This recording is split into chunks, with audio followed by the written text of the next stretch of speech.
isso entra num ponto que eu também queria trazer aqui. A gente está falando aí de algumas narrativas como leite condensado, como essa da vacina chinesa, mas aquela narrativa das vacinas da Pfizer, que o governo realmente não respondeu não sei quantos e-mails lá no começo, toda hora aumenta o número de e-mails que não foram respondidos, enfim, poderia ter sido o primeiro país, né, a vacinar, a utilizar a vacina da Pfizer, mas o Bolsonaro acabou demorando muito, e é uma coisa que se bate na tecla até hoje, né? Tipo, se a gente não tem vacina ainda para todo mundo, é porque ele não respondeu esses e-mails, porque ele negou, na verdade, negou muitas doses também pela metade do preço, negou vacina pela metade do preço.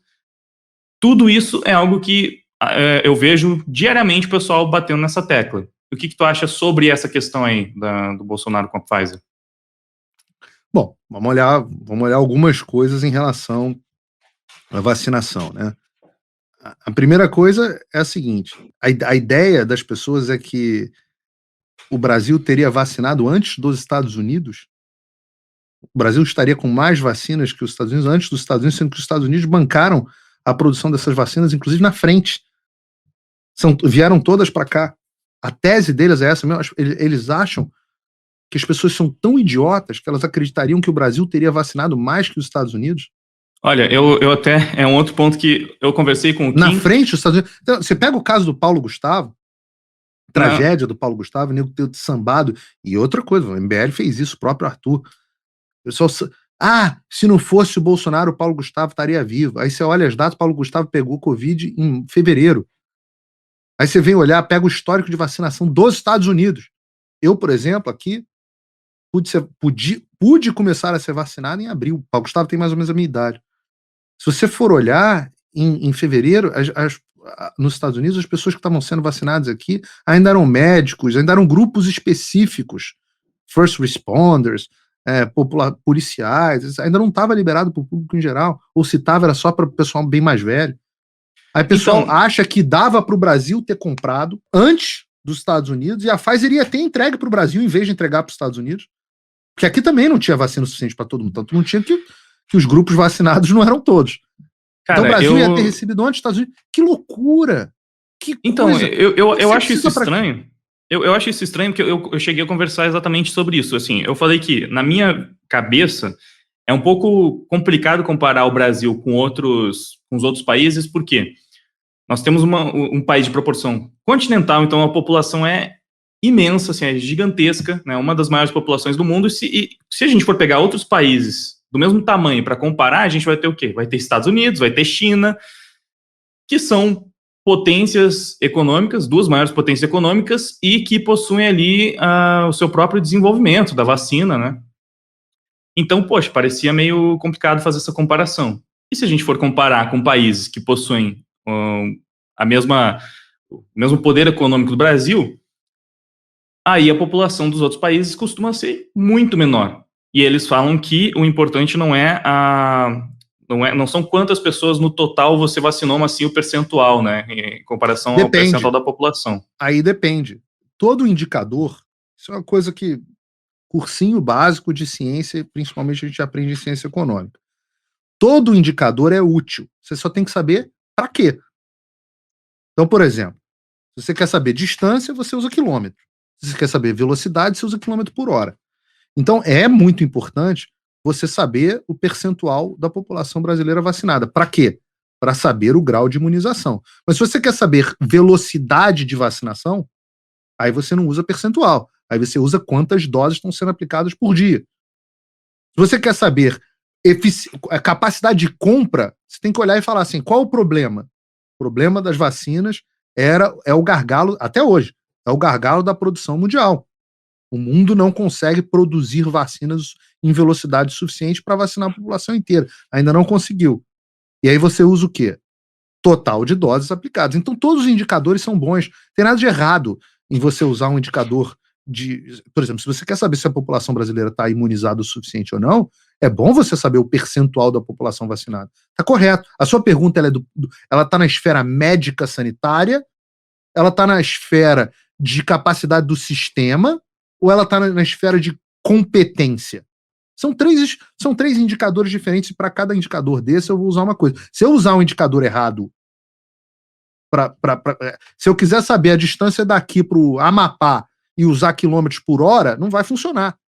Então, basicamente, você tem que usar o indicador correto. Não está errado em você querer saber. Agora, se você for olhar o percentual da população, é aquela conta, né? Eu nem me lembro mais, mas sei lá. Malta está com 70% da população vacinada, e só que tem 630 mil pessoas. O Chile tem 20 milhões de pessoas. O que é mais fácil você vacinar?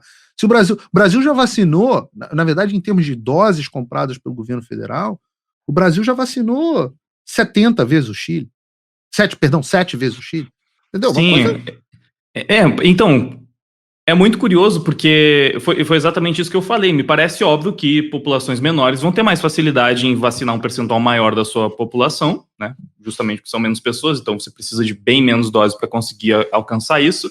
E o Kim falou que não é tão absurdo cobrar que o Brasil fosse líder em vacinação, tanto em números absolutos quanto relativos, porque o Brasil ele era o país número 1 em vacinação no mundo até essa pandemia, né? Ele disse, então, até que na pandemia lá do H1N1, o Brasil estava na frente dos Estados Unidos, tinha vacinado mais que os Estados Unidos. Quantas pessoas foram vacinadas por H1N1? Eu não sei. Mas essa aqui é a pergunta. É a pergunta que importa. Hoje você tem 5 bilhões e tantas pessoas que precisam ser vacinadas por Covid. Você teve 5 bilhões e tantas pessoas sendo vacinadas por H1N1. Quantas pessoas você conhece que estavam na fila correndo para serem vacinadas por H1N1? Então. Eu não acho que. Eu acho difícil comparar também as pandemias, porque, cara, essa pandemia do coronavírus, desde que eu nasci até em gerações anteriores, eu não acho que tenha tido algo parecido que a gente consiga comparar realmente. Não teve, claro que não teve. Inclusive, estava tendo uma corrida pelas vacinas, né? Tava todo mundo ansioso esperando, porque o jeito que o mundo parou por causa do coronavírus é realmente um fato novo, digamos, né? Então, eu não sei o quão comparável é com o H1N1, mas eu sei que, enfim, esse é um argumento que é utilizado, então. É um argumento ruim e o Kim sabe disso. Só que aí o problema é que você falou. Hoje, o objetivo do MBL, eles não tem mais compromisso com a verdade. Só tem compromisso em tirar o Bolsonaro. E aí é uma discussão. Qual o objetivo da discussão? É chegar a uma conclusão? Não, é simplesmente desgastar o outro lado. Aí tudo bem, aí é só você sair levantando calúnia e não tem problema nenhum. Eu sou pouco curioso em relação a quem consegue caluniar mais. Agora, eu tenho curiosidade em relação aos fatos. Os fatos corroboram o que ele está dizendo? Agora, eu tenho uma crítica ao presidente Bolsonaro nesse processo de vacina. Eu acho que ele poderia ter tomado uma postura mais como a do presidente Trump. O presidente Trump assumiu mais riscos em relação à vacina, que o Bolsonaro não se mostrou disposto a assumir. Isso torna o Bolsonaro genocida? Claro que não, pô. Você senta numa cadeira presidencial, você tem que fazer escolhas difíceis. Tu acha que ele foi cauteloso demais em relação às vacinas da Pfizer, então? Não digo em relação às vacinas da Pfizer, acho que ele não era um entusiasta de primeiro momento das vacinas, ao contrário do Trump, que era. E aí o Trump virou e falou, toma aqui, e outra, o Trump tinha poder para isso, toma aqui 20 bilhões de dólares, eu quero mudar todas as regras de aprovação sanitária para elas serem mais rápidas, e eu vou querer ter uma vacina feita às pressas. E o pai das vacinas que a gente tem hoje no mundo, processo normal de aprovação de uma vacina é de 15 anos. O pai das vacinas que a gente tem, você pega as entrevistas do Bill Gates, para os teóricos da conspiração ficarem felizes, você pega as vacinas, as entrevistas do Bill Gates na pandemia, ele fala, a vacina ainda vai demorar muitos anos. Você pega as entrevistas do Trump e ele fala assim, este ano eu vou ter uma vacina. E aí ele fez a chamada Operação Warp Speed. Agora, o Bolsonaro não é o Trump. Isso é uma coisa, o Bolsonaro entregou de bandeja essa narrativa de que conservadores no geral até, né, mas enfim, principalmente bolsonaristas são anti-vacina, por causa desse não entusiasmo dele com a vacina que tu tá descrevendo, né? E o que tu tá trazendo aqui também, acho que é um bom gancho para uma pergunta que um seguidor chamado Otto von Habsburg, não sei como pronuncia, mas enfim, ele perguntou por que não houve MP do presidente para agilizar a mudança na lei necessária para a atuação da Pfizer na venda de vacinas, ou enfim. Tu acha que o Bolsonaro, então, ele deveria realmente ter Você tinha um problema de relação com o Congresso, né? Tinha um problema as MPs todas estavam caducando. Você tinha um problema de relação do presidente com o Congresso. Você tinha um presidente na Câmara que queria única e exclusivamente derrubar o presidente, igual o que o MBL tem. A prioridade dele era tirar o presidente do poder. Agora, a minha crítica é outra. A minha crítica é, eu acho que o Bolsonaro não foi um entusiasta das vacinas de primeiro momento. Não foi. Agora, não significa que o Brasil tenha ido mal na vacinação por conta disso. Os termos da Pfizer, mais do que isso, os termos da Pfizer ainda são ilegais e inconstitucionais. Esse contrato da Pfizer, esse contrato do governo federal com a Pfizer é nulo. Absolutamente nulo. Do ponto de vista. Isso, pode ter certeza que isso vai cair na mão de um juiz que vai considerar esse troço totalmente nulo. Mas deu-se o jeito, deu-se uma bicicleta, MP, babá. E aí, quando o presidente teve liberdade para comprar, ele foi lá e comprou, quase que imediatamente, né? Outra coisa que você precisava era da aprovação da Anvisa. O Trump não. O Trump teve uma postura mais proativa que eu teria tido. Eu acho que eu teria tido, porque da cadeira aqui, pô, do meu escritório aqui em Washington é fácil pra caramba governar o Brasil.